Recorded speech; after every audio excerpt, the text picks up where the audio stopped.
Bismillahirrahmanirrahim. Assalamualaikum warahmatullahi wabarakatuh.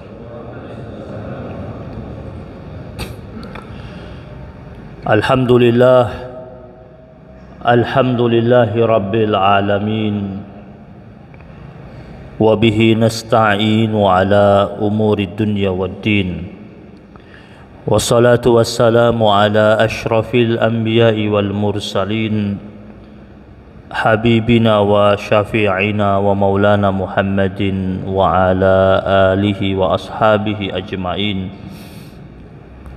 Allahumma salli wa sallim ala sayyidina Muhammad wa ala ali sayyidina Muhammad wa barik ala sayyidina Muhammad wa ala ali sayyidina Muhammad fil alamina innaka hamidum majid. Subuhun kudusun Rabbuna wa Rabbul malaikati warruh. Jamaah yang dimuliakan Allah Subhanahu wa taala, pada pertemuan kita kali ini kita melanjutkan pembahasan tentang makna abad, penghambaan di dalam Al-Qur'an. Para ulama mengatakan bahwasanya merujuk pada kamus kecil Al-Quran bahwa ibadah di dalam Al-Quran setidaknya memiliki dua makna. Yang pertama, kata ibadah yang bermakna tauhid, dan hal tersebut dapat kita lihat pada beberapa ayat dalam Al-Quran. Yang pertama, dalam surat Hud ayat yang ke-50, Allah berfirman, wa ila adin akhahum hudan qala ya qaumi ibudullaha ma lakum min ilahin ghairuh in antum muftarun. Allah utus kepada kaum Ad itu Nabi Hud. Nabi Hud Allah utus di kaum Ad, dan Nabi Hud menjadi orang yang secara nasabnya memiliki keterikatan kepada kaum Ad. Lalu kaum Ad itu diajak bicara oleh Nabi Hud alaihi salam atas nama kekerabatan. Nabi Hud mengatakan, wahai kaumku, sembahlah Allah, ma lakum min ilahin ghairuh. Kenapa atau apa yang menyebabkan kalian itu mencari Tuhan selain Allah Subhanahu wa taala? Nah, yang ayat berikutnya itu kan u'budullah, artinya apa? Bertauhid. Ya qaumi i'budullah, artinya wahai kaum Ad, sembahlah Allah Subhanahu wa taala. Bertauhid, mengesahkan Allah Subhanahu wa taala, dan jangan menyembah selain Allah Subhanahu wa taala. Ayat yang lain yaitu ketika Allah Subhanahu wa taala mengutus kepada kaum Samud Nabi Saleh. Pada surat Hud ayat yang ke-61, di situ Allah Subhanahu wa taala berfirman, wa ila Thamud akhahum salihan qala ya qaumi ibudullah ma lakum min ilahin ghair. Lagi-lagi ucapannya Nabi Saleh kepada kaum Samud sama seperti ucapannya Nabi Hud kepada kaum Ad. Nabi Saleh datang kepada kaum Samud. Nabi Saleh bilang sama kaum Samud, wahai kaumku, sembahlah Allah Subhanahu wa taala. Kenapa kalian masih bersandar kepada selain Allah Subhanahu wa taala? Bahkan di sini Nabi Saleh bilang kepada kaumnya itu dengan menjelaskan kepada mereka huwa ansha'akum minal ardi wasta'marakum fiha. Jadi Nabi Saleh sambil berusaha untuk memberikan penjelasan kepada mereka, kalian itu manusia, Allah Subhanahu wa taala yang menjadikan kalian itu bisa melakukan apa saja di muka bumi ini, bisa meramaikan bumi ini, bisa berbuat macam-macam. Itu ridhonya Allah Subhanahu wa taala, restunya Allah Subhanahu wa taala. Kemudian dia mengajak kaumnya yang sudah terlampau melewati batas, sudah menyekutukan Allah Subhanahu wa taala. Dia katakan fastaghfiru, beristighfarlah. Artinya makna abad itu, makna hamba itu ada ketika seorang hamba Allah mengatakan dia menghamba kepada Allah, artinya dia betul-betul bertauhid kepada Allah Subhanahu wa taala. Dan kalau dia melanggar apa yang menjadi nilai-nilai tauhid tersebut, dia patut segera beristighfar kepada Allah Subhanahu wa taala. Tsumma tubu ilaih, dan kembali. Jadi orang setelah dia beristighfar itu ada langkah berikutnya, dia bertaubat. Karena ada orang dia cuma berhenti di istighfar tetapi dia tidak bertaubat, makanya dia bisa ngulang-ngulang lagi dosanya. Ya. Jadi yang membuat orang itu mudah mengulang-ulangi dosanya itu karena dia hanya sampai pada tahapan atau step istighfar, tidak melanjutkan tahapan berikutnya, yaitu taubat.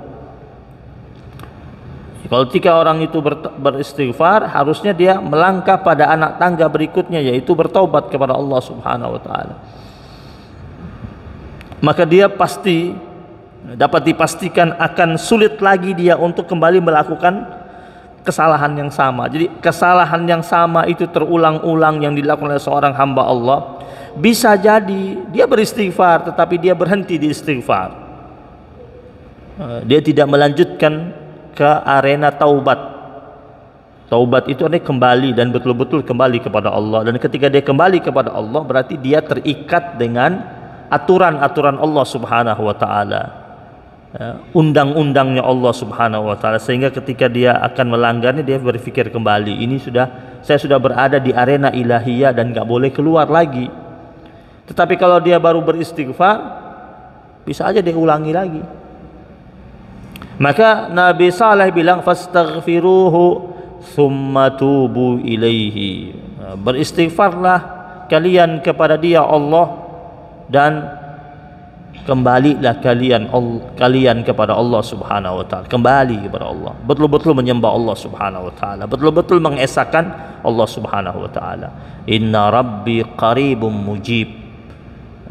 Nabi Saleh dia kuatkan, dia hibur kaumnya, sesungguhnya Tuhanku Allah Subhanahu wa taala qaribum mujib. Allah itu begitu dekat dan Allah itu begitu segera menjawab apa yang menjadi tumpuan dan harapan hamba-hambanya.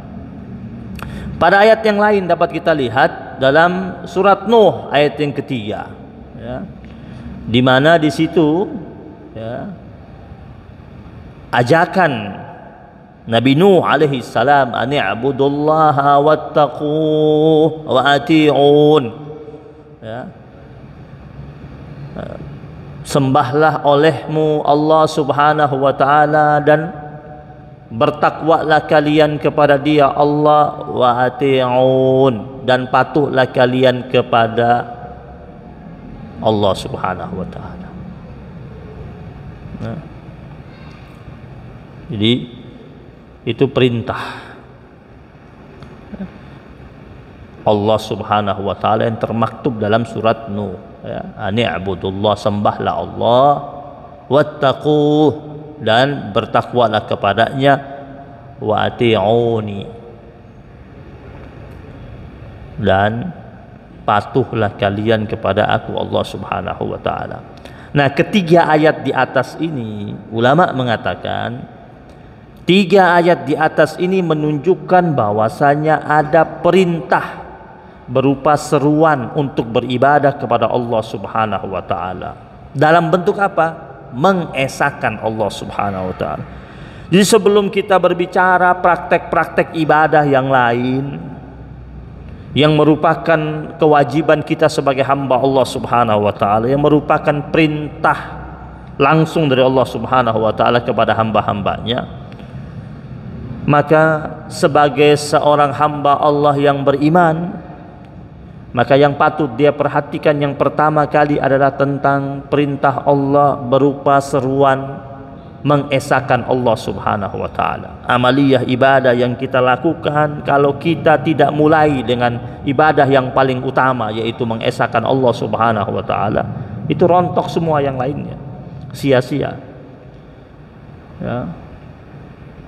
Karena yang paling pertama kali itu perintahnya itu. Seluruh nabi-nabi itu datang membawa misi ilahiyah. Perintah pertamanya mereka ajak kepada umat-umat mereka itu, dan Allah perintahkan kepada para nabi-nabi itu adalah nilai tauhid lebih dahulu. Baru setelah itu syariat-syariat yang lain diwajibkan kepada mereka. Nah, sekarang yang kedua. Jadi makna ibadah yang pertama maknanya apa? Tauhid.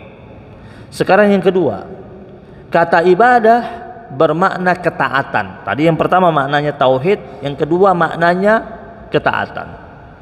Ini pun dapat kita temukan dalam beberapa firman Allah Subhanahu wa taala. Yang pertama, dalam surat Al-Qasas ayat yang ke-63, di mana Allah Subhanahu wa taala berfirman, qala allazina haqqa 'alaihimul qawlu Rabbana haula'i alladzina aghwaynahum kama aghwayna tabarra'na ilaika ma kanu iyyana ya'budun. Pada firman Allah surat Al-Qasas ini, ayat yang ke-63 ini, orang-orang yang sudah pasti akan mendapatkan hukuman. Qala alladzina haqqa 'alaihimul qawlu. Di orang-orang yang sudah pasti mendapatkan hukuman itu, mereka berkata, Rabbana haula'il ladzina aghwayna. Ya Allah, ya Tuhan kami, mereka inilah orang-orang yang kami sesatkan itu. Ya. Kami telah menyesatkan mereka sebagaimana kami sendiri sesat. Ya. Aghwaynahum kama aghwayna. Nanti akan muncul di hari akhir itu orang-orang yang pernah ngajak orang lain untuk jadi sesat, dia bikin pengakuan. Dia mengatakan, inilah orang-orang dahulu yang kami sesat, kami sesatkan, kami sesat duluan, terus kami ajak mereka. Ya. Jadi di dunia ini kan ada orang yang sesat, dia sesat sendiri. Ya. Ada orang sudah sesat ngajak orang lain untuk jadi sesat. Cilaka tuh. Dia udah sesat, dosa kan? Dia sudah sesat, dosa dia. Cilakanya lagi, dia sudah sesat dan dia berdosa, dia masih ngajak orang lain untuk bisa sesat sama seperti dia. Nah, ya. Tetapi dalam firman Allah ini, Allah bilang, itu orang yang sudah sesat terus ngajak orang lain untuk jadi sesat, mengatakan apa? Tabarra'na ilaika. Ya. Kami menyatakan, ya Allah, bahwasanya kami berlepas diri dari mereka kepada Engkau. Ma kanu iyyana ya'budun. Mereka sekali-kali tidak menyembah kami. Jadi jangan mau tuh diajak sama orang-orang untuk jadi sesat. Ya, jangan ikut-ikut tuh. Ya. Karena di hari akhir kalau kita mengatakan sama orang-orang itu yang pernah menyesatkan kita, terus di hadapan Allah kita katakan, ya Allah, saya tuh nggak paham tuh dia yang nyesatin saya. Saya dijebak. Terus kita berharap kita bakal dilepas gitu dengan alasan kita dijebak. Nggak bisa. Allah mengatakan, kenapa mau diikutin? Kenapa mau dibodoh-bodohin? Kenapa mau dijebak? Allah bakal tanya begitu. Nah, pada ayat ini ulama mengatakan ayat ini menunjukkan bahwasanya mereka tidak taat dan berada pada kemusyrikan. Jadi ayat ini menjelaskan tentang orang-orang yang pernah di dunia pernah musyrik, dia musyrik, kemudian dengan kesyirikan itu dia ajak orang lain untuk melaksanakan kesyirikan seperti dia, dan orang-orang lain ikutin juga. Terus orang-orang yang diajak itu ngajak lagi yang lain, ngajak lagi yang lain. Terus yang mengajak pertama kali dia mengakui di hadapan Allah, kami sesat memang. Terus kami ajak mereka ini, ya. Tapi kami berlepas diri ya Allah. Ya, ya hati-hati. Ya. Kemudian berikutnya surat Yasin ayat yang ke-60. Alam ahad ilaikum ya bani Adam alla ta'budu syaitan. Itu ada kata abad di situ. Ya. Bukankah aku Allah Subhanahu wa taala telah memerintahkan kepadamu, hai bani Adam, kata Allah. Alam ahad ilaikum ya bani Adam. Ya. Alla ta'budu syaitan. Aku sudah perintah kepada kalian, wahai Bani Adam, janganlah kalian menyembah setan. Ini ayat jelas. Ada orang rajin baca Yasin dia. Rajin dia baca Yasin dan sering ketemu dengan firman Allah surat Yasin ayat 60 ini. Tetapi praktek kemusyrikan rajin juga dia lakukan. Tapi kalau dia rajin baca Yasin, dia faham salah satu firman Allah dalam surat Yasin ayat yang ke-60 ini, di mana Allah Subhanahu wa taala sudah tegaskan kepada kita, jangan sembah setan. Ya. Jangan menghamba kepada dia. Jangan patuh kepada dia, jangan ikuti dia. Dan Allah sudah ingati, innahu lakum aduwwum mubin.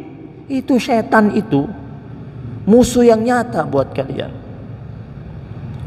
Allah katakan nyata, bukan tidak nyata, nyata sekali. Lalu kenapa jadi terjebak dengan godaan setan itu?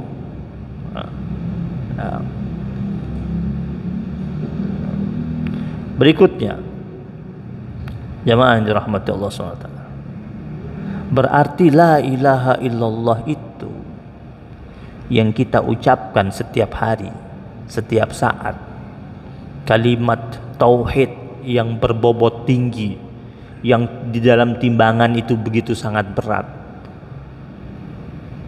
itu butuh ilmu, butuh pengetahuan.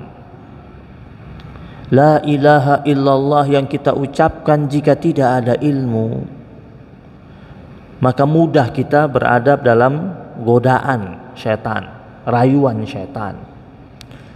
La ilaha illallah yang tidak ada ilmu itu membuat kita mudah melakukan praktek-praktek kemusyrikan.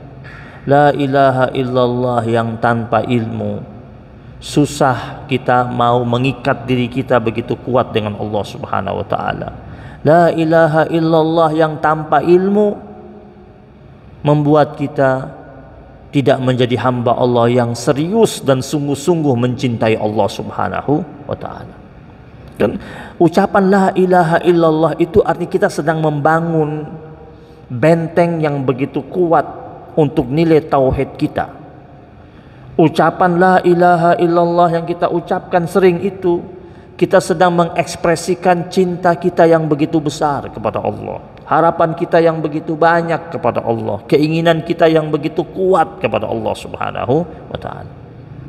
Makanya dalam surat Muhammad ayat yang ke-19 Allah ingatkan itu, fa'lam annahu la ilaha illallah. Allah mengatakan maka ketahuilah. Di situ ada kata fa'lam, disuruh bari kita disuruh pakai ilmu. Harus cari tahu tentang hakikat la ilaha illallah. Ketahuilah bahwasanya tidak ada Tuhan selain Allah Subhanahu wa taala. Baru Allah katakan wastaghfir li dzambika walil mu'minina wal mu'minat wallahu ya'lamu mutaqallabakum wa maswaakum. Orang yang betul-betul bertauhid, orangnya tidak pernah berhenti beristighfar. Kenapa? Karena dia senantiasa memohon ampunan kepada Allah. Dia khawatir ada dalam perbuatannya, tingkah lakunya, perlakuannya dalam kehidupannya membuat cacat nilai tauhidnya itu, maka dia perkuat terus dengan mengucapkan istighfar. Kita habis sholat saja baca istighfar enggak? Kita habis sholat nih, sholat menghadap Allah, ibadah, bukan habis buat dosa, habis sholat, habis ibadah. Selesai ketika kita salam, apa yang pertama kali kita ucapkan? Istighfar kan? Bukan alhamdulillah kan? Kalau habis makan kita ucapkan apa? Ada orang habis makan ucapkan istighfar? Enggak ada. Habis makan ucapin apa? Alhamdulillah. Habis bangun tidur ucapinnya apa? Alhamdulillah. Habis sholat kenapa kita ucapkan istighfar? Kita minta ampun kepada Allah. Kita takut sholat kita itu tidak betul-betul serius, maka kita istighfar. Kita takut kalau gerakan kita 3 rakaat tadi maghrib tadi itu ternyata tidak bertumpuan kepada hakikat tauhid, maka kita istighfar. Ya. Kita minta ampun kepada Allah Subhanahu wa taala jika ada banyak kekurangan dalam ibadah kita itu. Maka ketika kita mau berdoa kepada Allah pun, salah satu proposal yang terbaik ketika kita mau bermunajat, bermohon kepada Allah, mukadimahnya apa? Istighfar. Iya kan? Fasabbih bihamdi rabbika wastaghfir. Itu firman Allah yang berbicara tentang kemenangan kaum muslimin atas bantuan Allah Subhanahu wa taala, di mana banyak orang yang berbondong-bondong masuk Islam. Iza jaa nasrullahi wal fath wa ra'aitan nasa yadkhuluna fi dinillahi afwaja. Ya. Engkau akan saksikan, engkau akan lihat manusia berbondong-bondong masuk dalam agama Allah Subhanahu wa taala. Ini ayat berbicara tentang kemenangan, pertolongan dan kemenangan. Iza jaa nasrullahi wal fath. Ada nasr, ada pertolongan dari Allah, ada al-fath. Ya, ada penaklukan yang dibantu oleh Allah Subhanahu wa taala. Tetapi yang menarik itu, Allah perintahkan kepada kaum muslimin, sahabat-sahabat Nabi yang ikut bersama Nabi, ya, yang menaklukkan kota Mekah pada waktu itu, Allah perintahkan apa? Fasabbih bihamdi rabbika wastaghfir. Setelah mereka mendapatkan kemenangan, Allah suruh apa? Bertasbih kepada Allah. Kemudian puji Allah Subhanahu wa taala. Terus apa? Istighfar.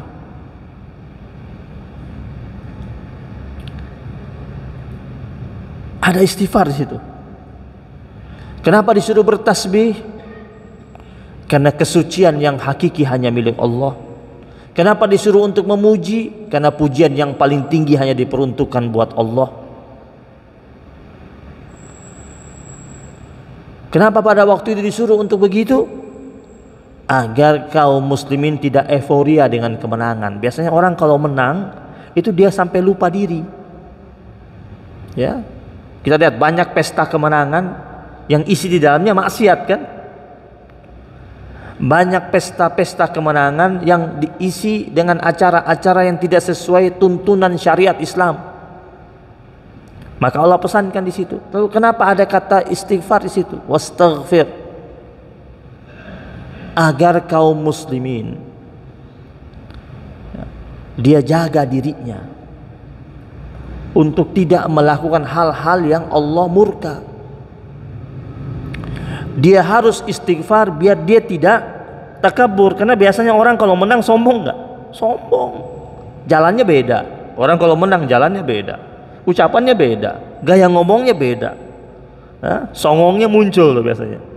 Maka untuk meredam itu, karena biasanya setan suka masuk tuh sama orang-orang yang menang, akhirnya ngejekin orang. Coba lagi main olahraga nih, lagi main, habis itu olahraga biasa, main-main biasa nih, main badminton deh, lagi main, kalah tuh ya, mainnya double. Nah, teman kita itu berdua kalah mereka. Itu kadang-kadang ledek-ledekannya panjang banget tuh ya. Awal kalau cuma biasa-biasa, candaan biasa ya masih dimaklumin, tapi kadang-kadang lama tuh ledek-ledekannya itu sampai berhari-hari, lanjut ke grup WhatsApp, sampai akhirnya ada yang emosi, yang satu yang kalah emosi, setan juga kan, ada setan emosi di situ. Yang satu ini yang menang, setan takabur. Wah, sombong dia. Masa nggak ada perlawanan nih?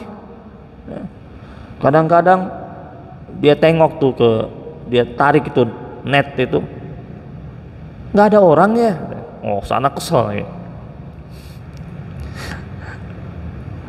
Lihat sahabat-sahabat Nabi. Mereka ketika menang pertempuran, nggak ada kata-kata meremehkan, nggak ada sama sekali. Kenapa? Karena Allah suruh mereka apa? Fasabbih bihamdi rabbika wastaghfir. Ya. Jadi tauhidnya ini perlu ilmu. Caranya gimana? Banyak datang, rajin hadir, duduk di majlis ilmu. Ya. Sehingga akhirnya ucapan la ilaha illallahnya itu betul-betul berbobot. Dan kalau berbobot berat timbangannya. Ya. Kalau dia benar-benar mengucapkan la ilaha illallah, dia akan rawat ibadahnya dengan Allah.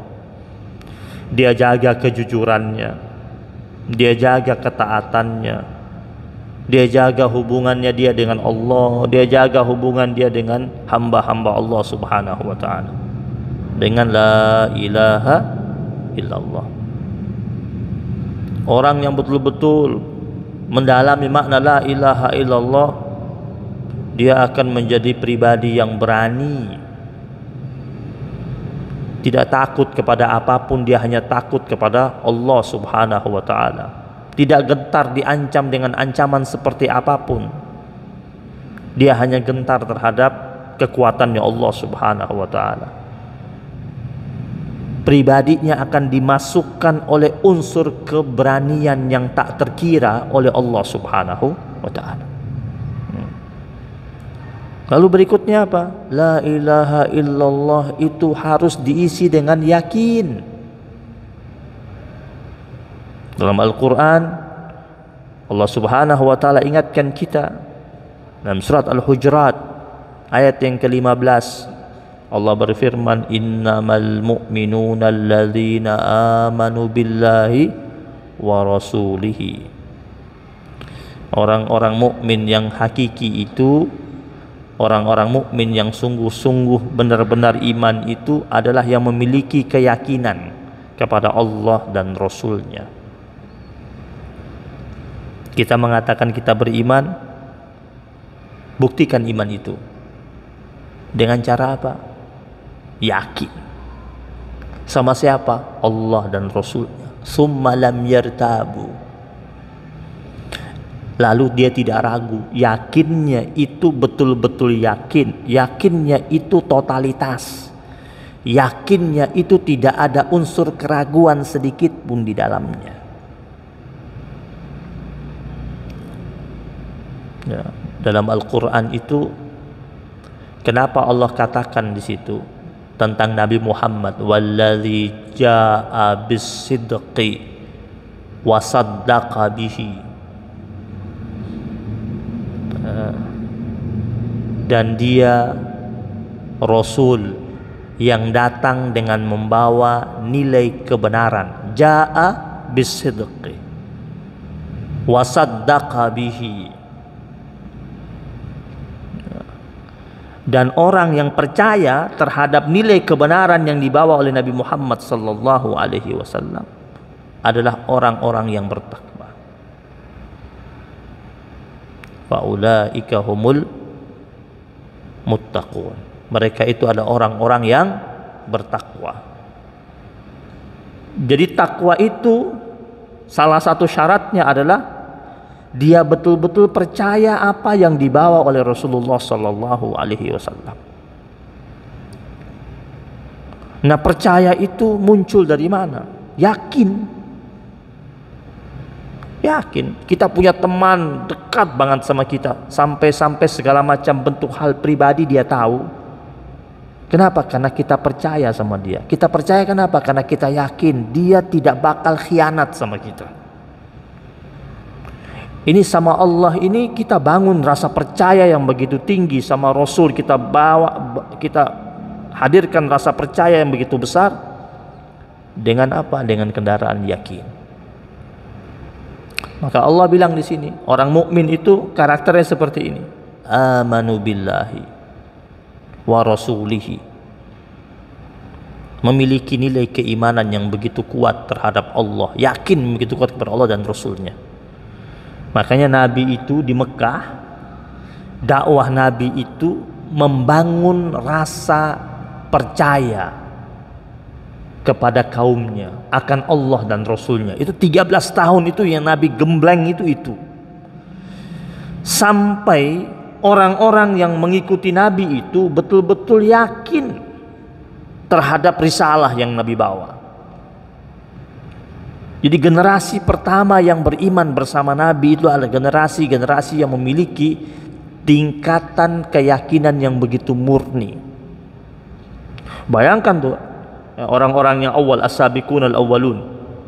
Itu kan mereka diintimidasi, ditekan, digoyang dengan segala macam bentuk harta, godaan harta, diembargo. Balik nggak mereka? Nggak balik. Bertahan nggak mereka? Bertahan. Kenapa? Yakin. Iya. Bilal bin Rabah disiksa kayak apa dia? Jadi kalau kita lihat, harusnya kita kaum muslimin mengikuti mereka itu. Tapi betapa ada di masyarakat kita, dengan mudahnya orang itu melempar akidahnya demi uang-uang receh, ya, mencampakkan imannya, rasa yakinnya demi duniawi yang sesaat. Sedangkan kita baca catatan sejarah para sahabat-sahabat Nabi yang awal-awal berislam itu, mereka mendapatkan tekanan yang jauh lebih berat ketimbang kita ini, dalam kondisi yang sangat memprihatinkan, dengan godaan-godaan yang sangat besar. Kita tahu, saya rasa jamaah sudah sering dengar kisah bagaimana Nabi ditawarkan macam-macam kan. Nabi disuruh untuk menghentikan, ada yang bahkan menawarkan mengkendorkan atau ya dia turunkan itu. Ya, ritme dakwahnya diturunkan. Nabi ditawarkan macam-macam kan. Ya. Mereka datang kepada pamannya Nabi Abu Thalib. Mereka bilang tuh sama ponakanmu, maunya apa? Kalau dia mau perempuan, kami berikan perempuan yang cantik, yang mana yang dia mau. Kalau dia mau harta, kami kepala-kepala suku ini siap urunan, kumpulkan harta buat dia. Dia pingin istana, kami akan bangunkan rumah yang bagus, tempat yang bagus buat dia. Dia pingin kenyamanan, kami berikan kenyamanan buat dia. Asalkan satu saja, dia hentikan apa yang sekarang sedang dia ajarkan, karena bertentangan dengan tradisi kakek moyang kita. Nabi disuruh hentikan itu. Terus Abu Thalib sampaikan kepada Rasul sallallahu alaihi wasallam tentang pesan daripada kepala-kepala suku itu. Tapi kita lihat, Nah, kisah ini kan sebenarnya perlu kita rekam dengan baik-baik, terus kita adopsi dalam kehidupan kita. Bagaimana Nabi menampik tawaran duniawi yang tidak sedikit waktu itu. Jadi semua nilai-nilai duniawi itu ditawarkan kepada Nabi. Nabi bilang apa? Demi Allah wahai pamanku, jika seandainya mereka mau meletakkan matahari di tangan kananku, aku dikasih matahari kata Nabi, dan rembulan di tangan kiriku, lan atruka. Nabi bilang lan, katanya Nabi tidak menggunakan la, tapi Nabi mengatakan lan atruka, aku tidak akan pernah meninggalkan urusan besar ini. Maksudnya apa? Syiar agama Allah Subhanahu wa ta'ala. Itu kan jawaban tegas Nabi. Sehingga pemuka-pemuka Quraisy itu merasa bahwasanya ini sudah tidak ada celah lain. Ya. Jadi lewat godaan-godaan materi itu dilakukan. Jadi sampai kapanpun itu akan terjadi. Nabi pernah dilakukan seperti itu. Jadi sekarang pun begitu juga, ketika ada sekelompok hamba-hamba Allah Subhanahu wa ta'ala lurus dalam keimanan, ketaatan, kepatuhan kepada Allah, menjaga hubungannya dengan Allah Subhanahu wa ta'ala, berusaha untuk hidup istiqamah, berusaha untuk mempertahankan rambu-rambu ilahiyah, itu godaan itu akan datang. Pertama lewat apa? Lewat pundi-pundi duniawi. Kalau ditampik, ditolak, nanti datang lagi berikutnya apa? Lewat tekanan-tekanan. Jadi Nabi itu pertama kali itu ditawarkan. Nabi tolak, tekanan diberikan kepada Nabi. Seperti apa? Sahabat-sahabatnya yang masuk Islam mendapatkan intimidasi, tekanan, ada yang disiksa.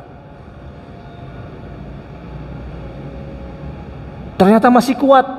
Mereka bikin tekanan yang lebih global. Jadi awalnya tekanannya individual, masih kuat aja, dibikin tekanan secara global, sekelompok. Jadi semua yang berada dalam keimanan bersama Rasulullah SAW, termasuk Nabi dan Khadijatul Kubra, itu mengalami tekanan secara bersama. Dulu mereka tidak berani, mereka masih menjaga-jaga. Mereka bikin tekanan lebih kuat lagi. Caranya apa? Embargo sosial dan ekonomi. Ya. Dan sampai sekarang terjadi kan, negara-negara besar yang merasa program-programnya tidak mampu menembus negara-negara yang ingin dijajah sama dia secara ekonomi, secara pemikiran, secara peradaban. Diembargo nggak? Diembargo. Apa niat daripada embargo tersebut? Agar negara-negara tersebut menjadi tidak berdaya dan akhirnya ngikutin deh. 2 tahun di embargo Nabi dan sahabat-sahabatnya. Tapi pertahanan keimanan Nabi dan sahabat-sahabatnya tidak goyah itu 2 tahun. Sampai Rasulullah SAW menghabiskan seluruh dana yang ia miliki untuk membackup umat yang bersamanya yang berada dalam embargo sosial dan ekonomi. Jadi secara sosial tidak boleh berhubungan, berdialog, berinteraksi, melaksanakan pernikahan, hubungan kekerabatan, nggak boleh sama sekali. Zaman sekarang masih lebih ringan, embargonya embargo ekonomi saja. Ini embargonya semuanya sosial ekonomi.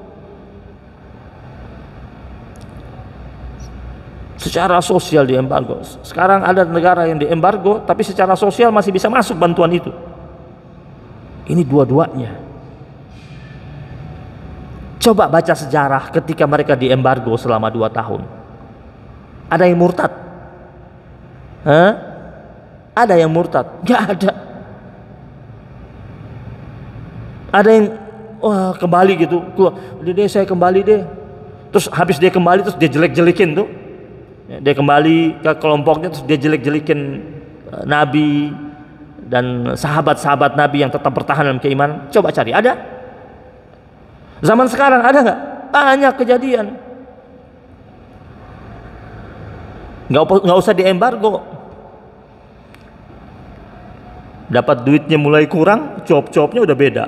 Udah banyak belum tuh? Ya. Kita sering lihat wajah-wajah yang dulunya bilang A, sekarang bilangnya Z. Timpang pembicaraannya. Akhirnya banyak orang mengatakan, oh lagi kurang setoran ini.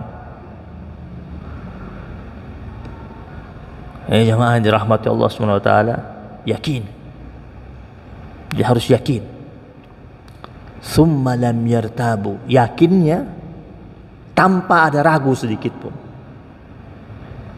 Karena sedikit saja unsur keraguan masuk di hati kita ini tentang keyakinan kita akan iman kita kepada Allah dan Rasulnya, itu bahaya. Sedikit saja ada nokta keraguan yang masuk di hati kita, itu berpotensi menjadikan kita ini munafik. Tetapi kalau kita memiliki keyakinan yang kokoh, baru Allah katakan wajahadu bi amwalihim wa anfusihim. Orang itu dia akan dapat dengan sungguh-sungguh berjihad, murni jihadnya, kalau dia punya keyakinan kepada Allah dan Rasulnya 1000%. Jangan bicara jihad kalau imannya belum kokoh. Jangan bicara perjuangan kalau yakinnya kepada Allah dan Rasulnya masih setengah-setengah. Maka Nabi ketika sudah tahu dengan pasti yang beriman kepada risalah Nabi itu betul-betul sudah mantap, yakinnya sudah begitu tinggi, baru Nabi ajak mereka berjihad. Makanya panggilan jihad itu hadir dan muncul setelah di Madinah. Setelah Nabi melakukan seleksi keimanan sahabat-sahabatnya yang berangkat bersama Nabi dari Mekah ke Madinah. Jadi yang berangkat berhijrah itu dapat dipastikan orang-orang yang memiliki tingkat keyakinan yang totalitas kepada Allah dan Rasulnya. Sudah bersedia untuk melakukan apa saja. Sehingga pada episode berikutnya ketika Nabi mengajak mereka orang Muhajirin dan Ansar, Muhajirin ini berhijrah dengan keimanan yang kuat dan kokoh, Ansar ini orang yang menerima kedatangan Nabi dan sahabat-sahabatnya tanpa syarat sedikit pun, tanpa aturan-aturan yang mereka tetapkan. Kenapa? Karena mereka menerima Nabi dan sahabat-sahabatnya dengan keimanan tinggi. Setelah berhimpun bersama-sama, ketika Nabi ajak mereka untuk berjihad, berjuang di jalan Allah Subhanahu wa taala, mantap itu, satu kata semuanya. Satu kata. Tidak ada pecah kongsi. Coba lihat, ada nggak perjuangan yang dibawa binaan Rasulullah Sallallahu Alaihi Wasallam pecah kongsi? Kalau sekarang kita sering saksikan kan, banyak di antara saudara kita membangun organisasi, membangun kelompok atas nama Islam, tapi di tengah jalan pecah kongsi. Kenapa? Tidak diikat dengan keimanan yang kokoh, karena masing-masing datang dengan kepentingan-kepentingan individual mereka, dengan hasrat-hasrat duniawi yang masih bercokol di kepalanya. Tapi Nabi mengikat sahabat-sahabatnya ini dari dua kelompok besar yang berbeda, yang satu dari Mekah, satu dari Madinah, satu kalangan Muhajirin pendatang, satu kalangan Ansor warga asli. Tetapi ketika Nabi mengajak mereka dengan satu kesatuan yang utuh, berjuang di jalan Allah Subhanahu wa taala, mereka seia sekata. Kenapa? Yakin. Enggak ada banyak friksi di antara mereka, enggak ada. Enggak ada saling gesek di antara mereka, enggak ada. Karena diikat oleh Nabi dengan keimanan yang didasari dengan keyakinan. Semoga Allah Subhanahu wa taala hadirkan kebaikan buat kita, turunkan rahmat buat kita. Allah jadikan kita sebagai hamba Allah yang memiliki keimanan dan keyakinan yang kuat kepada Allah Subhanahu wa taala. Dan insyaallah kita lanjutkan nanti pada pertemuan yang akan datang pada poin yang ketiga, yaitu tentang ikhlas dalam mentauhidkan Allah Subhanahu wa taala. Rabbana taqabbal minna innaka antat tawwabur rahim. Rabbana ighfir lana wa li ikhwanina alladziina sabaquna bil iman wa la taj'al fi qulubina ghillal ladzina amanu rabbana innaka raufur rahim. Jamaah sekalian, saya memohon doa kepada jamaah sekalian.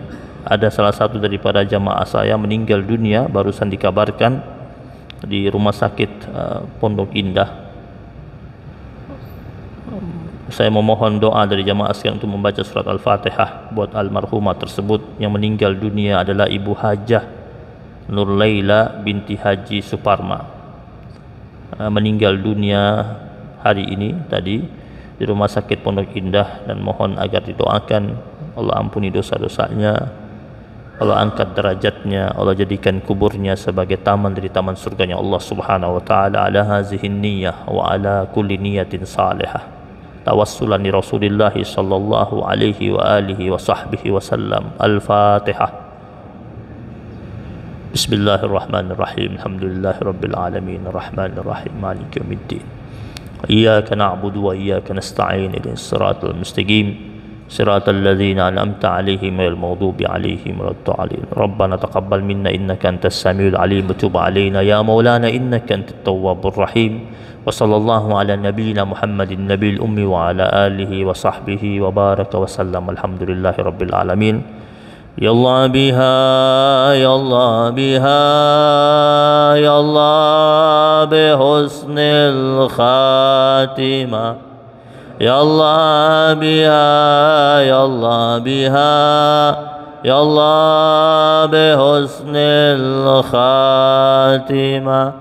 Ya Allah biha, ya Allah biha, ya Allah bi husnil khatimah.